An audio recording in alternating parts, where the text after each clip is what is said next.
Praises to Yahweh Ba'Shem, Yahweh Shai, Ba'Shem Rachak double honors to the apostles and elders of Great Millstone. Shalom salutations to the hopeful elect that's fighting the good fight of faith and truth, in sincerity and wholeheartedly. Shalom to the Akwath, which is the women believers. Shalom to you. Bear with me, very congested. But I want to talk about the tongue. The tongue, if you can use it properly, it will cause you to have less strife.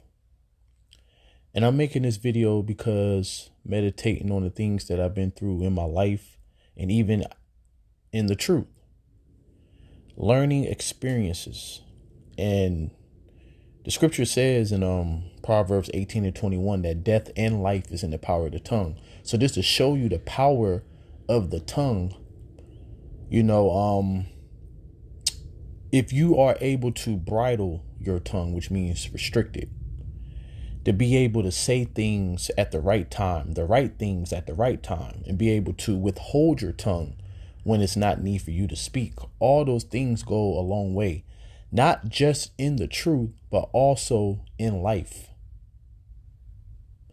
But also, we are not perfect, and you're supposed to learn from your mistakes. So I want to start off with this.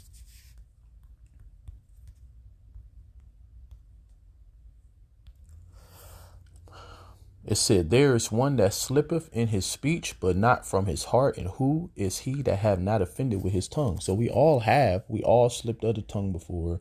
We all said things, that you wanted to backtrack your statement.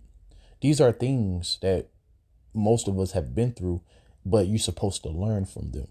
And this is the way that you're supposed to, the rest of the scriptures I'm going to get is, if you are able to control your tongue, rule your tongue in every aspect of life, you will have a more favorable outcome. So, ruling your tongue is very, very important in life, and I learned the hard way, back when I was in the world, even in the truth, even though according, like I'm talking about when I was in the truth, I had a situation with a brother and I didn't articulate what I wanted to say, and it got taken out of context, but I understood why the person would take it out of context. That was a slip of the tongue. That's not what I meant. That's why it says, but not from his heart, I didn't do it with maliciousness, but the scripture says in Luke 17:1 that offense is gonna come, but that's the point though, the learning experience of things. And then you can actually use this on the highways and byways and also in life. So all of this is a learning experience. And what I'm speaking on right now is something that happened, years ago, not recently, So it says a soft answer turneth away wrath. So if you are actually smart, have wisdom, then if you see a situation where strife can happen, wisdom would tell you a soft answer. Because when it comes to the highways and byways, we are in dangerous times. You got this Palestinian Israeli thing going on.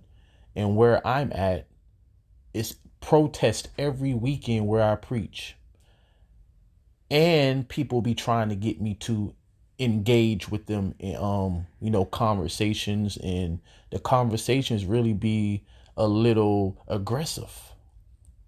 But I ignore. And also, if it can come to a point where I can't ignore, then a soft answer, because I've been in those situations before, so a soft answer turneth away wrath, but grievous words stir up wrath. So you stirring up anger. All right.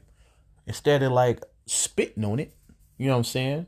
Oh, that's a scripture too. I'm gonna find it. It's gonna come to me. It's in Apocrypha somewhere. But yeah, so like instead of spitting on it, that's symbolic, of course. You are fanning it. You giving oxygen. I said oxygen. Wow. You giving oxygen to the flame. So Salt answers, oh, how about this? You're a woman. You know, Satan always like to jump on the weaker vessel. Did it back in the garden. It's nothing new under the sun. You gotta if you have a woman, you already know that, it's gonna be times where she's gonna try to engage you into an argument. Baby, baby this, baby that, whatever you have to say. Just get out of that situation. Because it can't go, it's no positivity in it. That's a learning experience that I had to go through in my life too.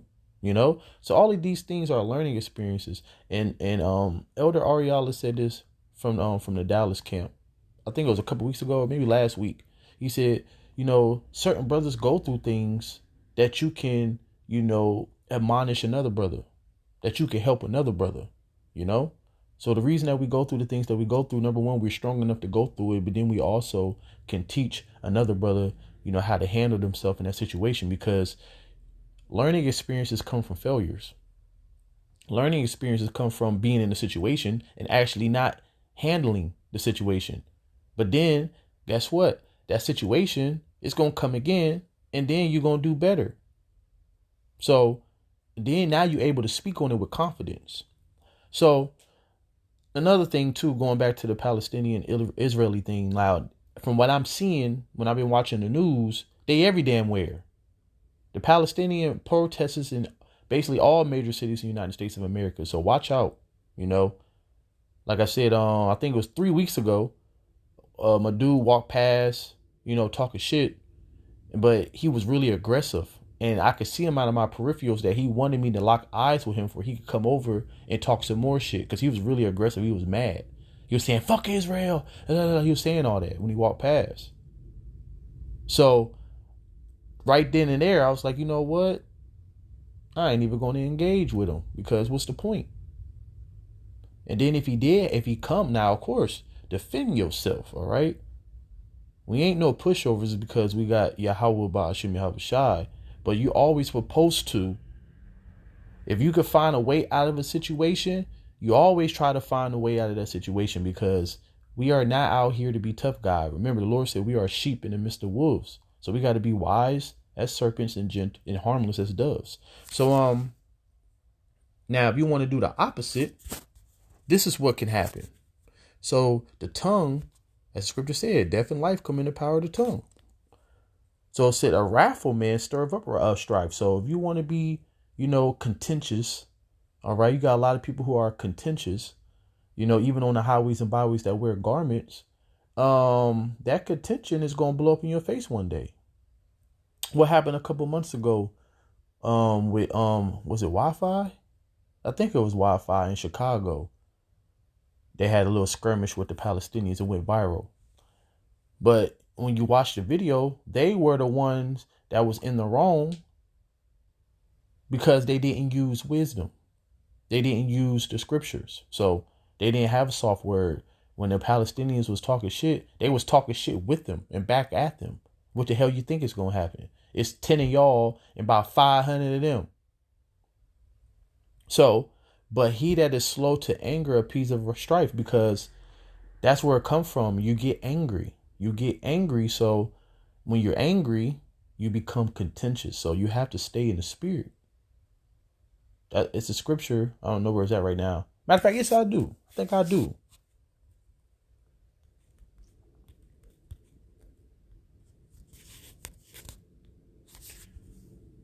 See?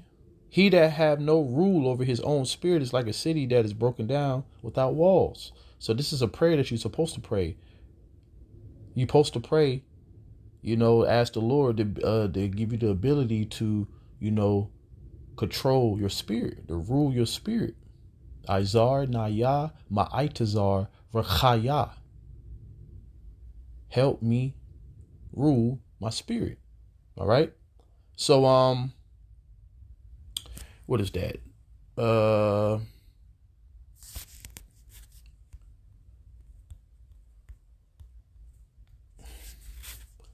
So it says, sweet language will multiply friends, and a fair speaking tongue will increase kind greetings.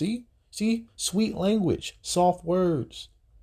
You know, you have to really learn this in life. And I'm speaking to myself first. I'm only making this video because of the experiences that I had in my life.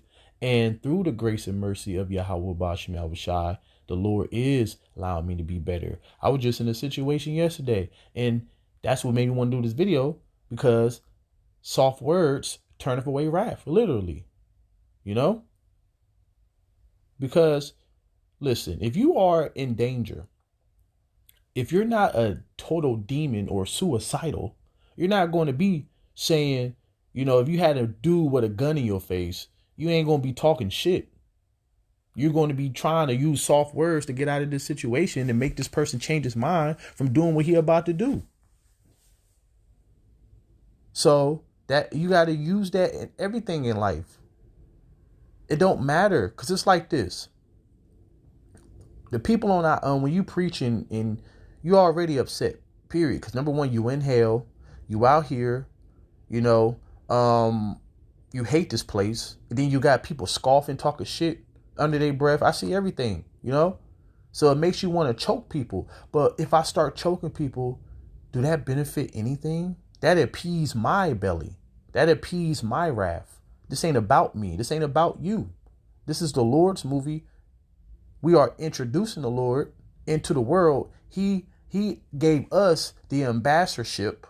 All right. We are ambassadors of Yahweh Bashim Yahushua. My elder always say, Elder Amos from Boston, he always say we rolling out the red carpet for Yahweh Shai. And that's the truth. So if we are ambassadors of Yahweh Shai, the closest thing to Yahweh Shai on the earth, we have to walk accordingly. When he was on the earth, he didn't go upside people's head, except for one time, because he was turning his father's house into a den of thieves, making merchandise of the people.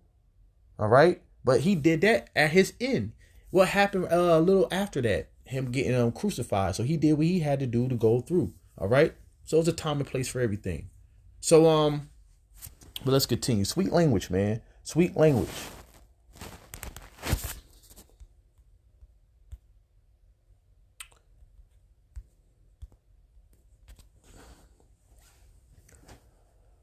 So it says, whoso teacheth a fool is one that glueth a potsherd together, and he that waketh one from a sound sleep. That's not what I wanted. It's not what I wanted. I thought that's what it was. Is it 27 then? Well, let me see. Matter of fact, let's see what the Spirit do. Because I thought this was it. I usually have scriptures in my head. Guess this was wrong. But I think I could do something with this. So yeah, so even when you out there on the highways and byways, through the Spirit, because the scripture said that a spiritual man judge of all things. If you are a judge, that means that you should be able to see, if this brother or sister is receiving a word or not. So if you teach a fool, all right, it's like one that glue of a potsherd together. Because when you glue a potsherd together, it's not going to come out as it was before it got shattered into many pieces. All right. And then guess what? If it's glued together, if you put water in it, it's going to seep out, which means that they can now hold no knowledge. And he that wake up one from a sound sleep, try to talk to a person who just woke up. They don't know what the hell going on. All right. So, but you should be able to foresee that. The Lord gave us a spiritual, ability, but it's another word I'm looking for. But spiritual ability to be able to see those things. So, yeah, that's cool. But it's one that what is it? It's like less strife. Let me see if I can find it. I know it's in the Apocrypha. Less strife. Yep. So it said, he that can rule his tongue shall live without strife. See? Now, everything for the most part, because, the Lord said this is the condition of the battle, to talk about the straight gate. So you go through things, vexating things, thinking not strange concerning the fiery trial, which is to try you. 1 Peter 4:12. So you go through things. Those things are out of your control. But most of the stuff that we go through are self-inflicted. And it's because of your damn mouth. The reason that you and your woman, bump heads to the point that you want to choke her is because instead of, putting the fire out by soft words, you allowed the demon to get you. And now y'all both yelling at each other from the top of your lungs. I'm just using that as an example. And then also on the highways and byways. You know what I'm saying? So like, he that could rule his tongue shall live without strife, and he that hateth babbling shall have less evil. Don't talk as much, Now you are in an environment where, you're around brothers. That's cool. But I'm talking about in the world. What is you talking for to worldly people anyway? Like, what y'all conversation about? If a person talking to you, you don't have to, be a stuck up individual, act like you so high minded. But the point is that we usually are by ourselves, because it's like if you are around worldly people and you're around their conversation, you're around their conduct, which is their behavior. Like all you're going to do, because the scripture says in 1 Corinthians 15:33 that evil communications corrupt good manners. Don't tempt the Lord. All right. So to end it on this, and hopefully this video is edifying, because like I said, that tongue, man, is very important. Not just for eating and tasting. All right. So it said, if any man among you seem to be religious and bridle not his tongue. So if you out here proclaiming Yahweh Bashim Yahushai, the truth, I'm a Hebrew Israelite, and you bridle not your tongue, but deceiveth his own heart, and this man's religion is vain. So you got to know how to walk in the spirit. You got to know how to walk in the spirit. You got to know when to speak, when not to speak, what to speak when the situation calls too. All right. And it says pure religion and undefiled before the Most High and the Father is this, to visit the fatherless and to widows in their affliction. And that's what we do on the highways and byways to the ones who are able to receive it. But the ones who talk shit, they say this is hate. But the Lord called it labor of love in Hebrews 6. And it says, and to keep himself spotted from the world. That's why the Lord said, rise up and depart, for this is not your rest. Talk about morally and spiritually. All right. So, ruling your tongue, you have less strife, man, saying things at the right times and not just what you say, how you say it. So all praises to Yahweh Ba'ashem Yahushai. Hopefully this video is edifying and shalom.